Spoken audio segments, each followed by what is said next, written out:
Then we have the movable photos. That means a screen capturing. Screen capturing means we are sliding on the right upper side down, and we see here, there it is, screen recording. Oh, but this is not default there.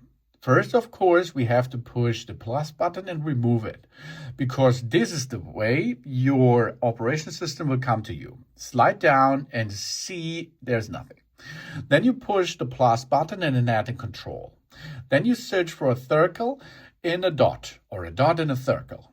This is screen recording. Yeah, then you can choose the bigger size as you need it. Okay, then now we place this over there, and now we can push on it, and there will be a countdown. And after 3 seconds, we will see a red button over there and a white dot and a white circle. Now we can move to right, left, up, down. What's going on the screen, it will be captured.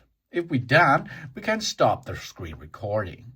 And the screen recording video is saved to the Photos library. Okay, let's go to Photos and have a look there. There it is. So, movable. Yeah, here we are. You see, this was our moving before. Of course, we can here go to edit it a little bit. Yeah. Okay, cut it as you need it. And of course, we can make here the possibility of adjustment. So we can go to the filters. We can go to crop this. All possible. What's possible in photo is in video nearly the same, of course. We can rotate it, mirror it, and something else. Now, of course, we have another option. That means we go back to it, screen recording, push on it, and hold it. First, of course, we can see what is the area where we are going to save this. Photos, ChatGPT, Facebook, Gemini, Messengers, Zoom, and. In Syntax with your apps, it's possible to save the screen recording into the app.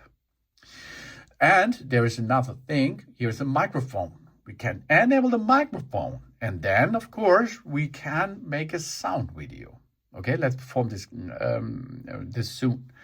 Everything on our screen, including the notifications, will be recorded. We should enable Do Not Disturb to prevent unexpected notifications. Means we should step to Do Not Disturb. Yeah, and then we start the screen recording. Okay, do you see the microphone is still on? We are now start recording, and after a couple of seconds, it will be start, and it should be save my voice on this recording too. Let's stop this and get it to the photo app. Now first, this was the first recording. I enable the sound. You hear nothing. The other one, we start and it should save my you hear it is working. Of course, you can already use here the editable adjustment stuff too. So take care. If you does not need it, switch off the microphone or switch on the microphone to make a full screen capturing as well. That's an easy process, but it is really strong tool, and it's included into your Apple iPad Pro for 2025 M5 version. Of course, to switch between the quality of your screen recording, go to General, go to Screen Capture, make here HDR for capture videos with full dynamic range. That means we are going to record uses HEVC HDR10 or SDR. This is the most compatible thing, of course, but it's not the best quality. So I choose HDR and job's done. Thanks for watching. Please subscribe me and give me positive feedback, and I hope to see you again on my channel. Dun dun!